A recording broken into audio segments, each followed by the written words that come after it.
Ladies and gentlemen, in 1948, on the 30th of January, Mohandas Karamchand Gandhi, M.K. Gandhi, also known as the Mahatma, was assassinated. When Neville and I first spoke to Pat Dodson on the oration, what the oration could do, I remember mentioning that I wasn't looking at an oration which spoke about who Gandhi was. On the other hand, I was indeed looking at whether this man, with what he stood for, whether it had any relevance in today's society. What did Gandhi stand for, and how was it different? For people like me, who are students, searching and wondering on how we should tackle different situations, I remember reading once, several years ago, that if you want to remove colonialism, if you want to rid yourself of foreign rule, the way out was violence. But here was a frail man, known also to many as the naked fakir, who advocated a shift in the thought paradigm. He said that nonviolence, civil disobedience, could also be an instrument to free India. But as he looked at his India, he found that there were people who were ignored, the poor, the forgotten, the marginalized. And in Gandhi's words, genuine freedom did not lie simply in freeing India of British rule. Genuine freedom lay in governance that provided dignity to all men and women. And I believe that perhaps this could constitute the core of the Gandhi Oration. He was the crazy man, to use the Apple ad, the round peg in the square hole. He was someone who thought outside the paradigm, outside the box, and single-handedly rallied the people of India to free India from the British rule. I mentioned all of this to Pat, but I didn't mention one thing to him, which I will share with you, with your indulgence. One of the stories that Gandhi loved to tell the people was of an Indian saint called Guru Nanak. It is said that Guru Nanak used to travel from village to village and meet people there. And he would look at these people, chat with their children, perhaps break bread with them. And he came across this village which was full of good people, kind-hearted and decent, just like all of you, caring people, people like you who spend time with friends and with your families, people like you who give the best because you want to create a better society. And he asked these people in the village, what is it you would like? And they said, we'd like to stay in this village because we've been here for so many years. And Gandhi looked at them and said, I will scatter each and every one of you just as the wind scatters the straws. And he went to the next village, which was full of bad people, rapists and murderers and thieves. And he asked them, what is it that you would like? And they said, we would like to stay in this village. We know which houses to rob and what to do. And Gandhi blessed them and said, you will stay in this village. The villagers from the first village came to Gandhi and said, but we have lived our life following all the principles of decency, yet you punish us and reward people in the adjacent village, Gandhi said, "People like you are good. I would like you in all parts of the country. Because when people come in contact with you, they too will get better. But in the village next door are people who do not live by any creed or ethic. I would like them to stay where they are and not pollute the rest of society." Ladies and gentlemen, we have with us today an outstanding Gandhian, Professor Pat Dodson. When I was told that Professor Dodson had agreed to deliver the oration, I was deeply touched and deeply moved. Here was a man who received the highest recognition for the extraordinary work he did with the indigenous population and in bringing about an interface, a constructive dialogue with the non-indigenous population. This is a dialogue based not on violence, but this is a dialogue on constructive engagement. What better human being to deliver the first oration? Please join me, ladies and gentlemen, in welcoming this great Gandhian, Professor Dodson.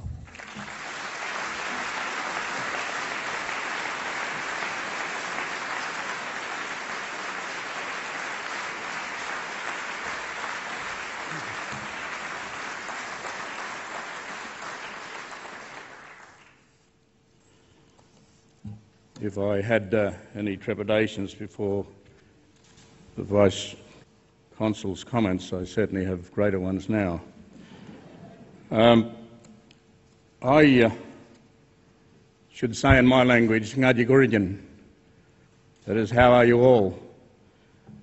Ngayu Ngilawal Patrick Dodson. My name is Patrick Dodson. Ngayu Ngambulan Yarangan Buru. I come from the Yaro country in the west.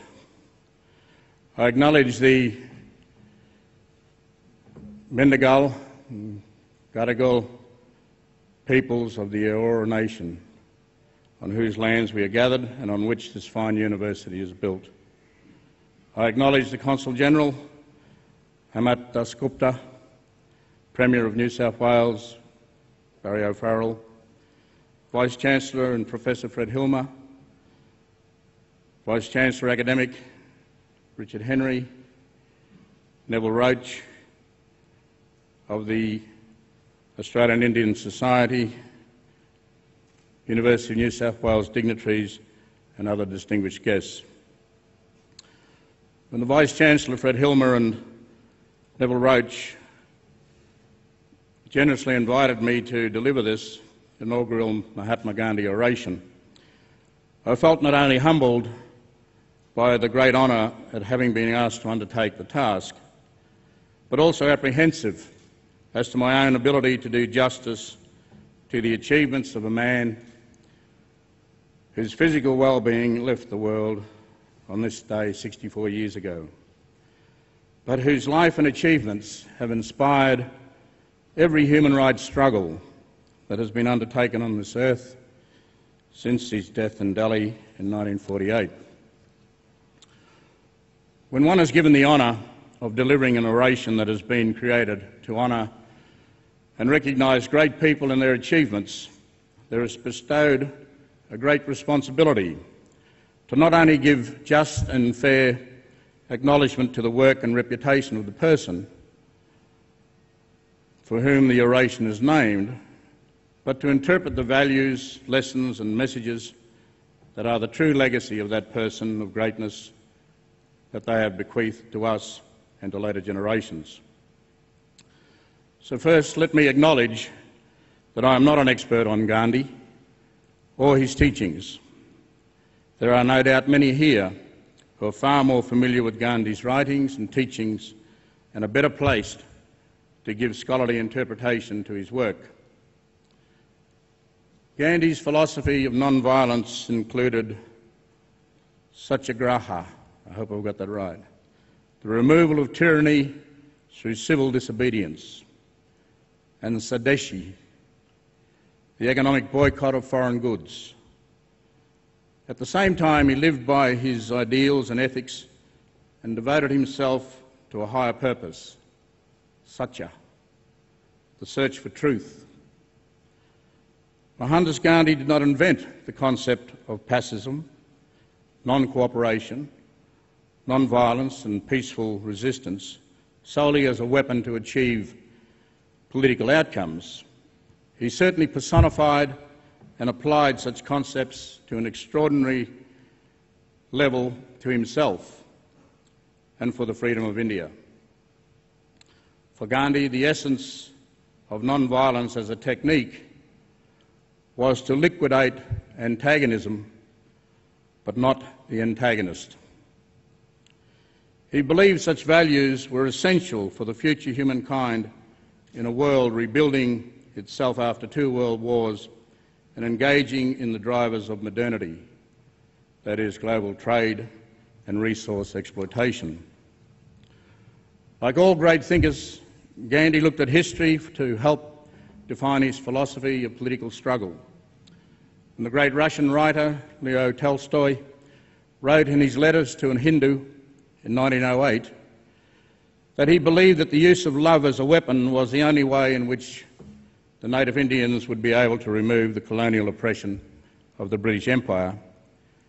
Gandhi sought his permission to reprint the letter in his native Gujarati language.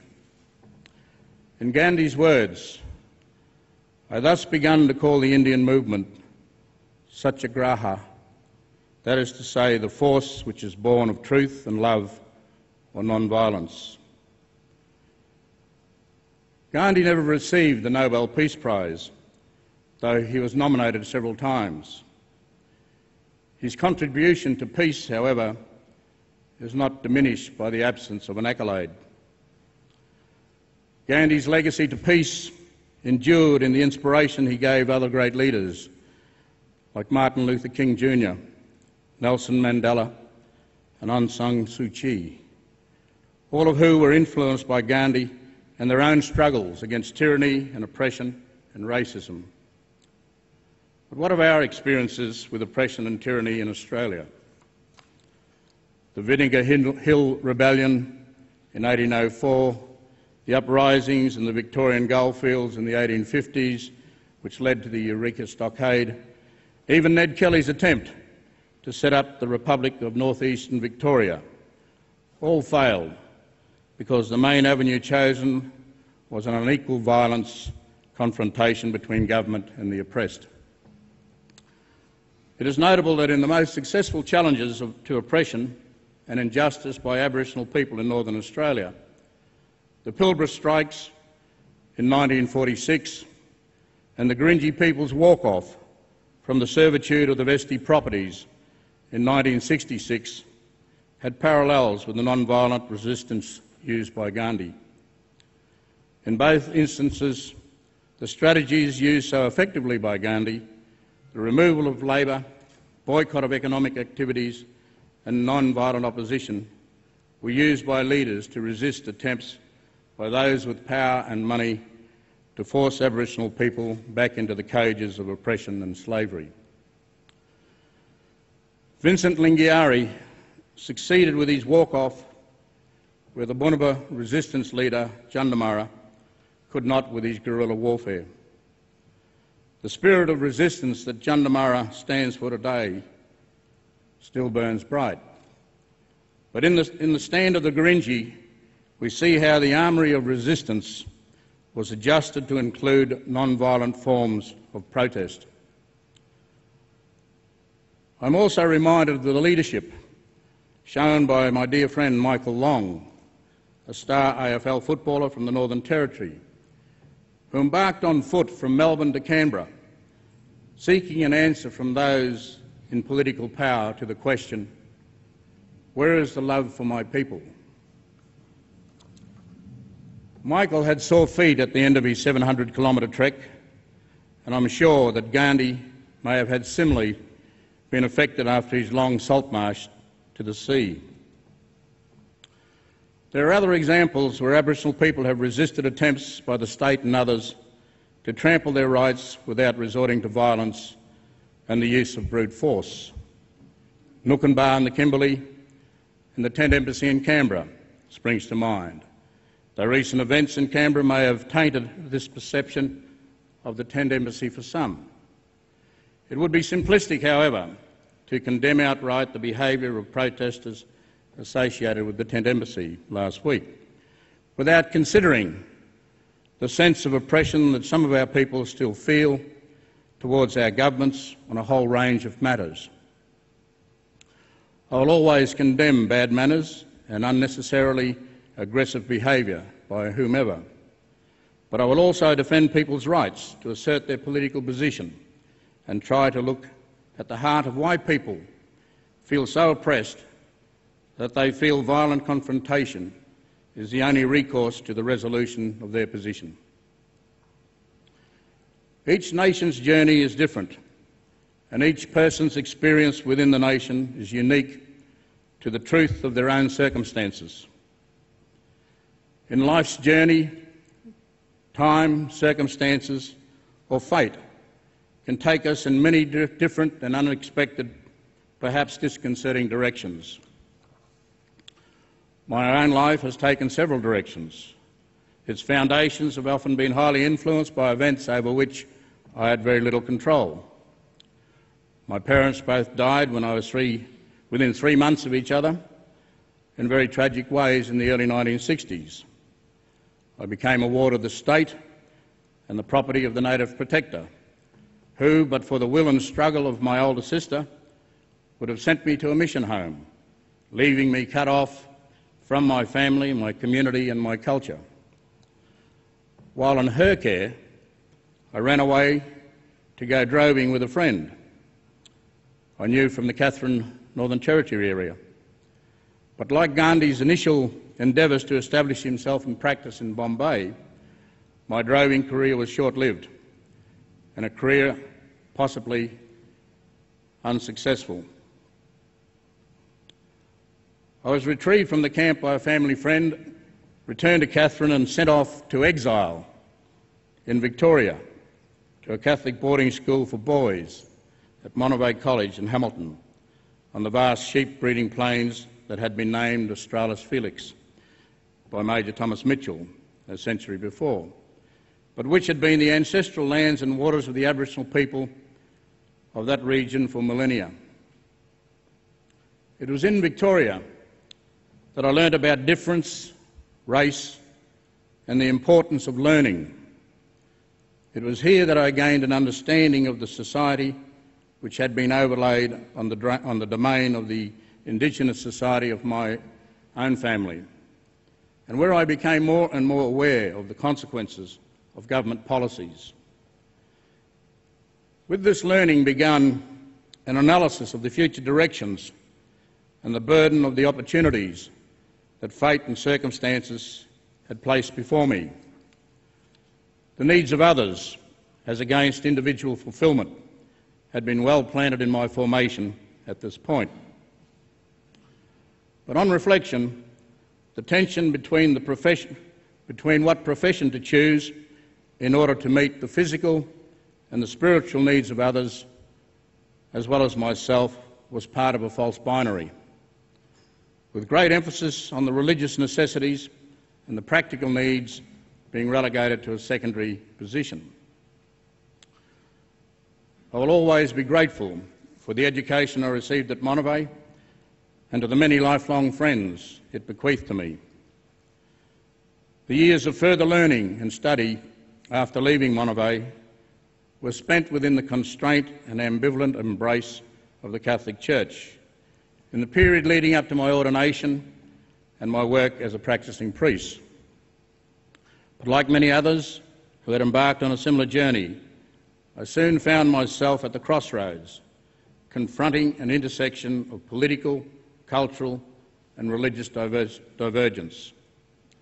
The tension between injustice and salvation never seemed to resolve itself successfully.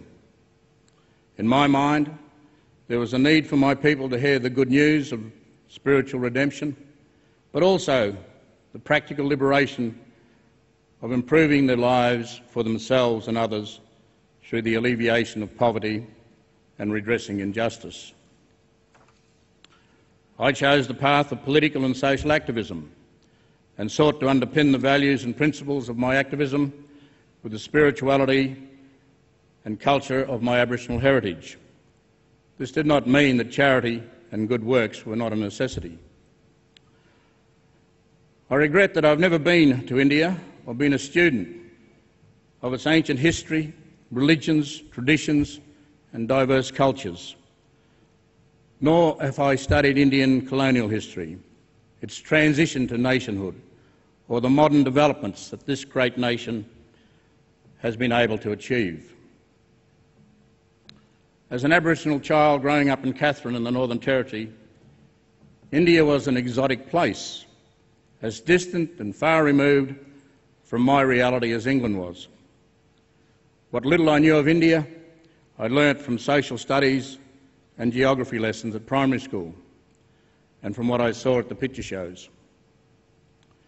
Yet when I look back to the India of my boyhood construction, there were some parallels. A history of colonisation by the British, for instance, was something we shared here in Australia. In India, the British presence arrived in the form of the East India Trading Company. In Australia, they arrived by boat to set up a prison.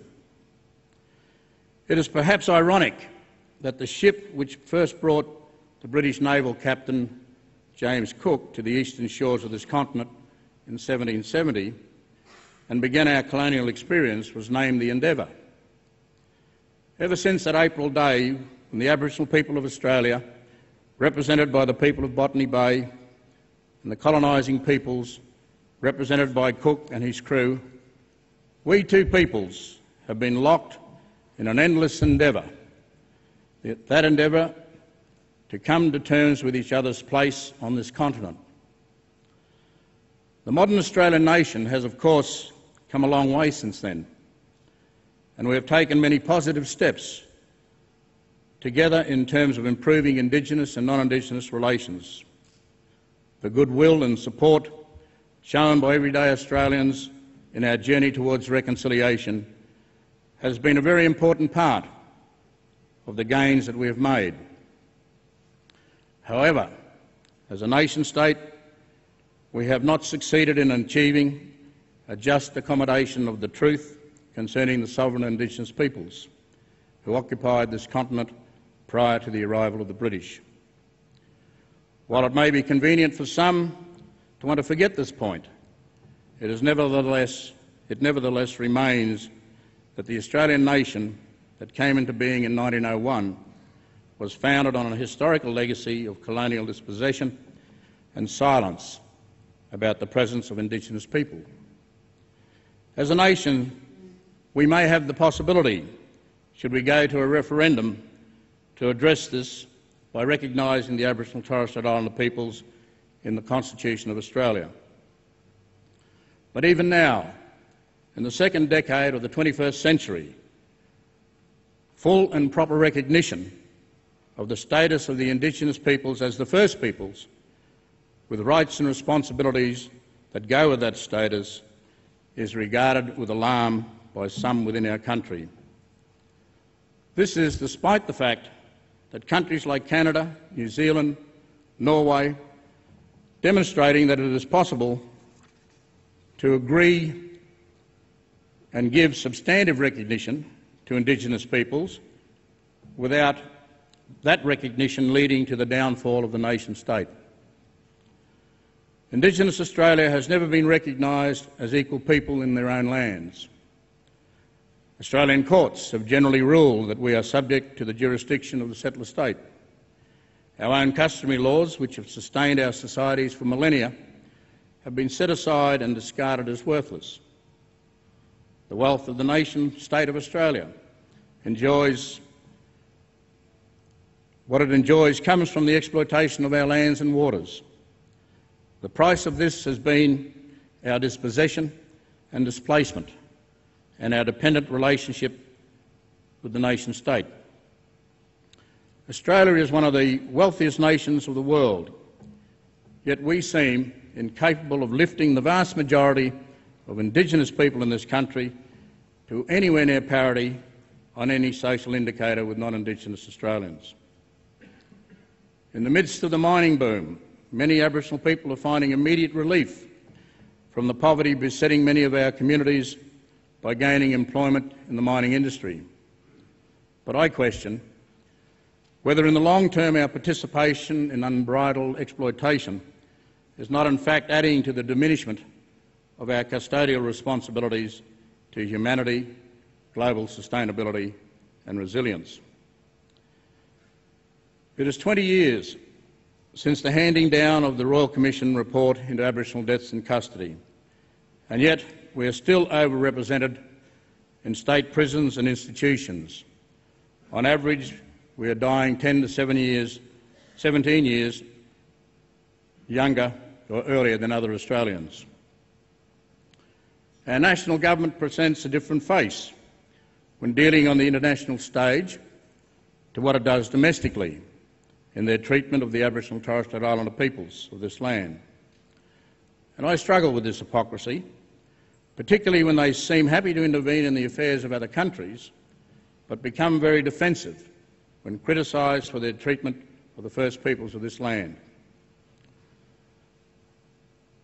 When I reflected on Gandhi in preparation for this oration, there's something that he said in Hind Swaraj that struck a chord with me. In Hind Swaraj, Home Rule, Gandhi notes that while religious difference and conflict existed before the arrival of the British, Indians did not define themselves solely in terms of this difference. It was British colonialism that formalised division and difference by resetting the foundations of power and civilisation to those based on Western principles of commerce, industrialisation and the rule of law as determined by the Empire. India, Gandhi writes in his chapter on the railways, was one nation before the British arrived, an undivided land once connected by the pilgrimage of holy men who spoke each other's languages and paid homage and respect to each other's ancient holy places. This particular description by Gandhi resonated with me. It reminded me how we as diverse Indigenous peoples, from the saltwater to the river, to the desert, to the hills, are connected through ancient songlines that cover our entire continent. Our songlines, the ancient tracks of our ancestors' spirits, created a sense of nation or oneness out of our people who spoke different languages and occupied different landscapes. This, I suggest, was our common law.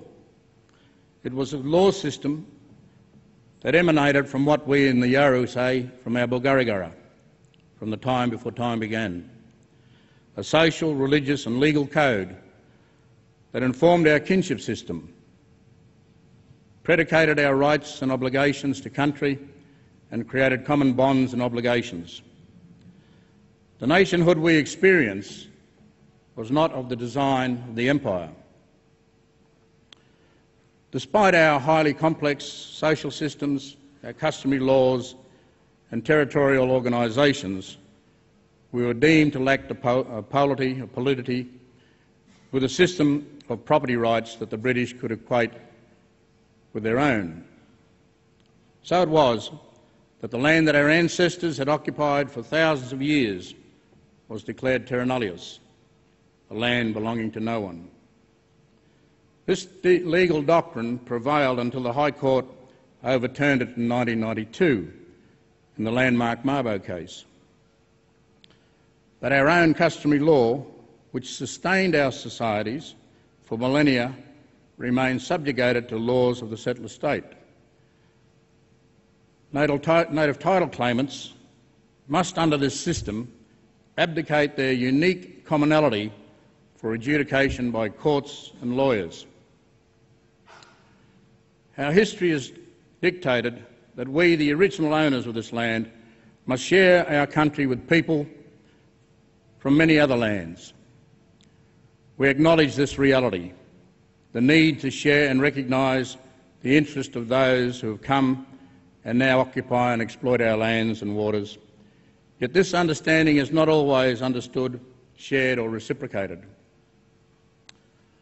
Throughout my own working life, the discourse has usually been about having to conform to some new party policy, a new set of rules, or to be inducted into yet another set of implementation strategies, all authored by outside agencies to lift us out of the dependent state that we find ourselves in after more than 200 years.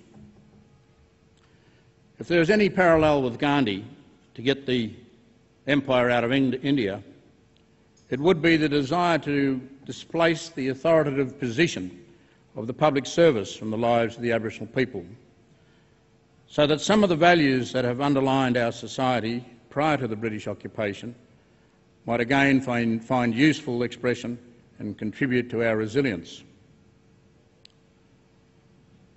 The opportunity in 1991 for me to chair the Council for Aboriginal Reconciliation arose after years of work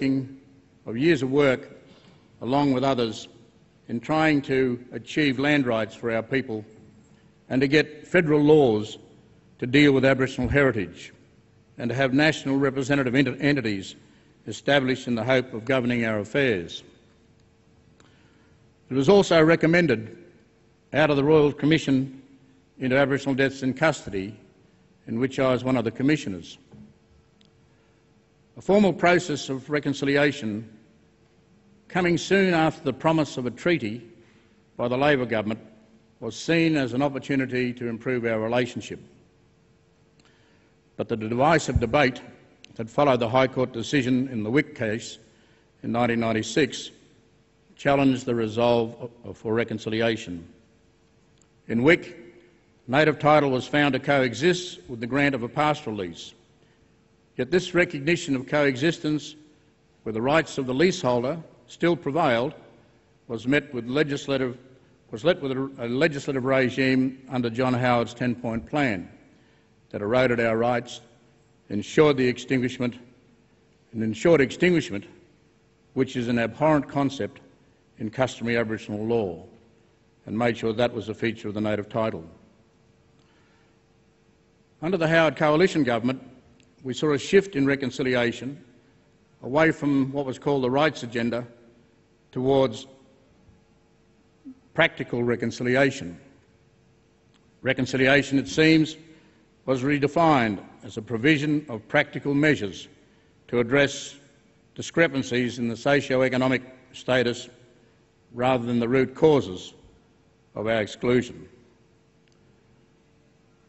Practical short-term measures were to be pursued to achieve assimilation with the mainstream, while dialogue with Aboriginal people about substantive issues of equality were completely disregarded.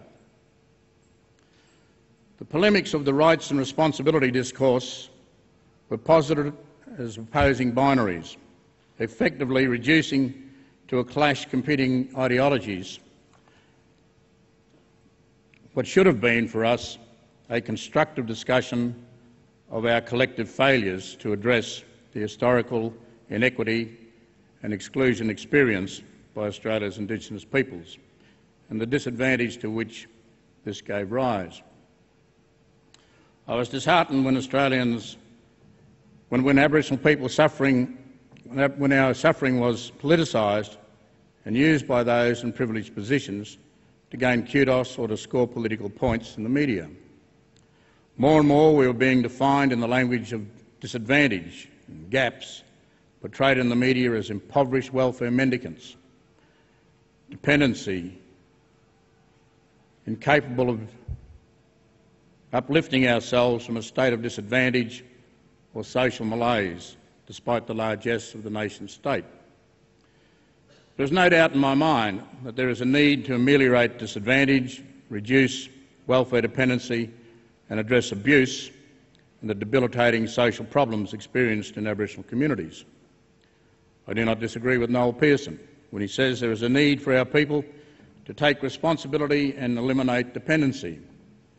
But we must avoid false dichotomies around rights and responsibilities and symbolic and practical forms of reconciliation that obstruct the need for a balanced approach. This year I had the privilege of working with an expert panel comprising of Aboriginal people from diverse backgrounds and people of different political persuasions. We were given the task by the Prime Minister to seek to find a way for Aboriginal and Torres Strait Islander peoples of Australia to be recognised in the Australian Constitution. Our report was handed to the Prime Minister earlier this month. We have recommended 5 specific changes that would entail the removal of 2 sections and the insertion of 3 sections to the body of the Constitution. Currently, the Australian Constitution, the founding legal document of the Commonwealth of Australia, does not recognise Aboriginal and Torres Strait Islander peoples.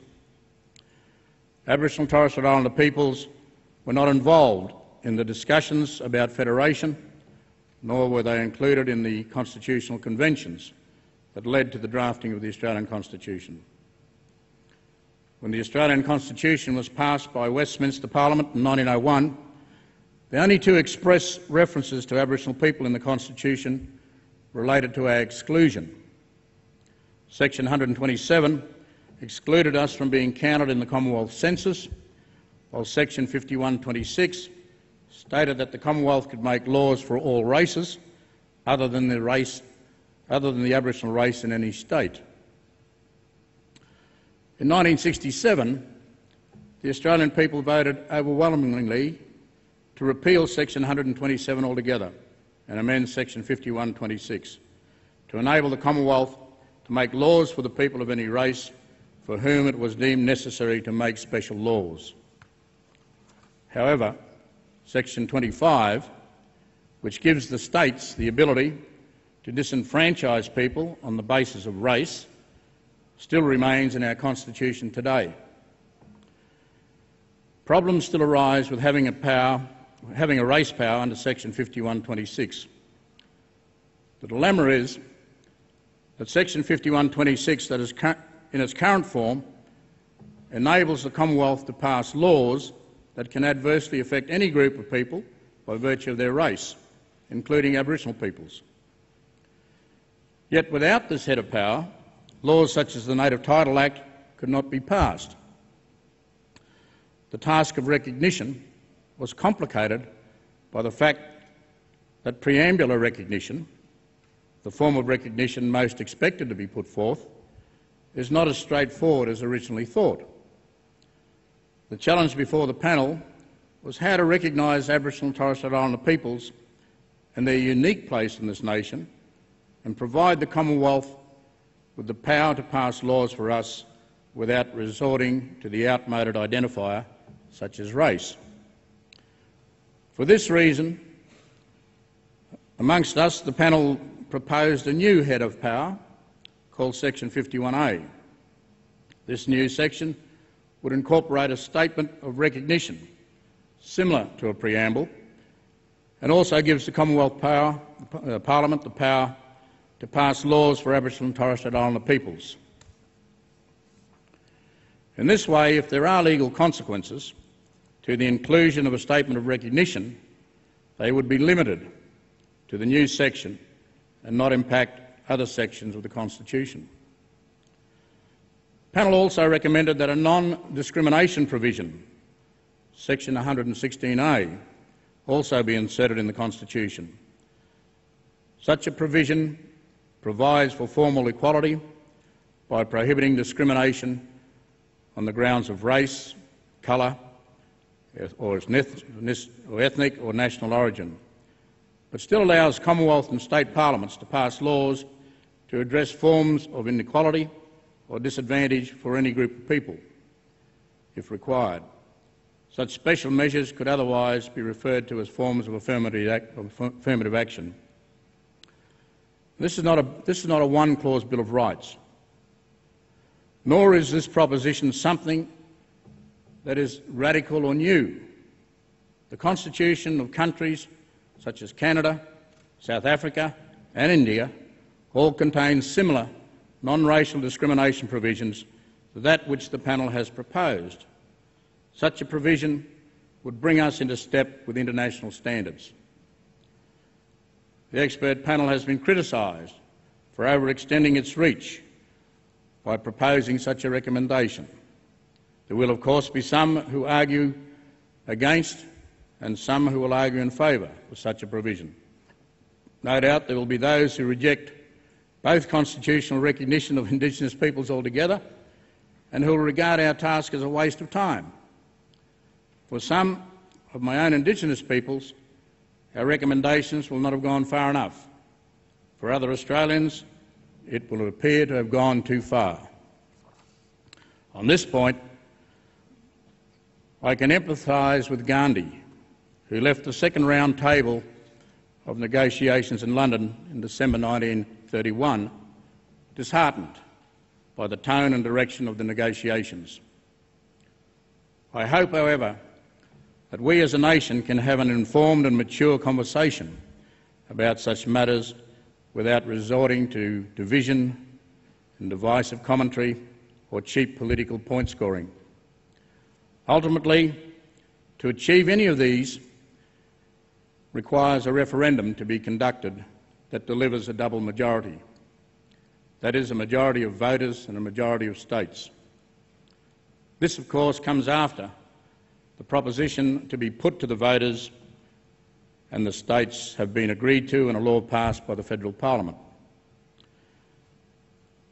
If there is no cross-party support for the proposition, then it will more than likely fail if pursued. If our politicians cannot agree, then we should not consider a referendum. This is a relatively simple matter of recognition of the first peoples of this land. Whilst this would be belated, if achieved, it would set a new foundation for our future relationship. We'll have to wait and see how politicians and the country deals with this most important challenge for us as a modern nation. Australians generally do believe in justice and tolerance and are not racist, but we are perhaps too accepting of racism and intolerance in our midst. The terrible attacks on the Indian students, the demonising of Muslims and the Cronulla riots tell us how far we still need to go to address racism and intolerance in our society. But the intolerance and racism is something that many Indigenous peoples are confronted with on a daily basis. We feel the hostile judgments by the dominant society whose growing understanding of the past injustice has evaporated under an avalanche of public commentary about the ideological righteousness of blame and individual responsibility, which has had no historical context or analysis. We have seen the demonising of our cultural identity and the ridiculing of our traumatic history by Australian political leaders who label the Indigenous rights agenda as meaningless symbolism that has no positive practical outcome. What we have not seen is an honest dialogue about the impacts of the settler state and its intertwined history with us. What we do see are the consequences of modernity upon our ways, cultures and spiritual values. And this is why a dialogue is essential. I believe that racial discrimination should not be tolerated in our society, and enshrining this in our Constitution would be an act that enhances us all. But intolerance and the death of racism cannot be constructed by legislation alone. To be rid of racism, we must reflect on how we treat and view others who are different to us. This, like true reconciliation, must involve a process of engagement based on mutual respect, trust and deep understandings and commitments to agreed objectives. Gandhi would no doubt have added that preparing to achieve such a relationship would require personal reflection and spiritual openness to find truth and love through the engagement. As a nation, we have found this almost impossible to contemplate. Several years ago, it became clear to me and some others there was a need to establish a new philosophical basis for the relationship between the settler state and the Aboriginal people, a need for a new dialogue between our peoples. We were seeking a dialogue that would address the needs for tolerance and non-discrimination and respect for diversity in this country. A true dialogue, not a regurgitation of the woes of the settler state, but to establish a new foundation befitting the history, context and challenges of the modern era.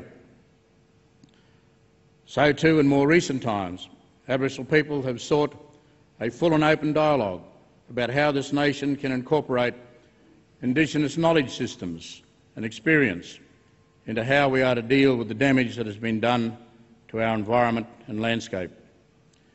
Yet even in this most critical of areas, Indigenous peoples are being relegated to the back blocks or the back tables as an afterthought, rather than people with vast knowledge and experience in such matters as land and sea management. In traditional Indian culture, Gandhi saw great strength and resilience, but he despaired at the propensity of Western civilisation and its ideas of modernity that made people slaves to industrialisation, the pursuit of money and material wealth. This was a civilising intent that hypnotised people and disconnected people from their spirituality and connections to nature.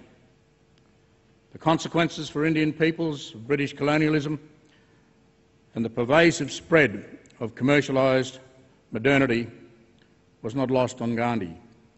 For him, the disconnect in the politics of modernity was that the poor became poorer and less resilient as they lost village skills that for centuries had sustained meaningful livelihoods for them, whilst the wealthy champions of modernity became richer and more powerful.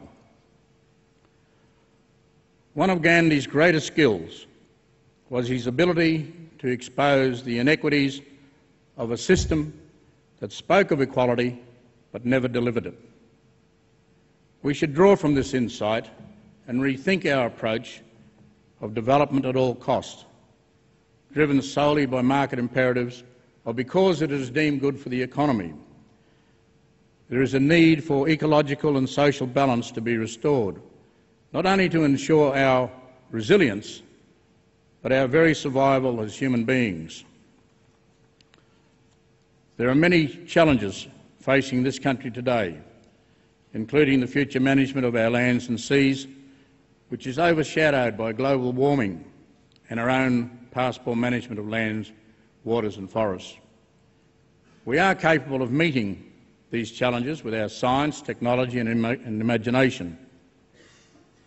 Gandhi's experience shows that while the round table talks or conferences failed, persistence of the issues remained, so that equally the major objective, the independence of the Indian people, would be met.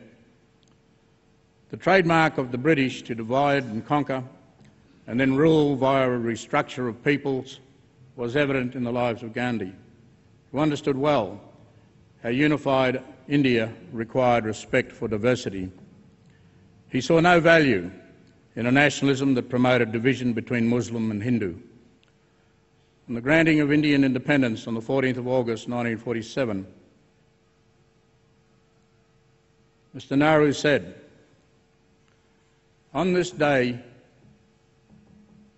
our thoughts go to the architect of this freedom, the father of our nation, Gandhi, who, embodying the old spirit of India, held aloft a torch of freedom and lighted up the darkness that surrounded us.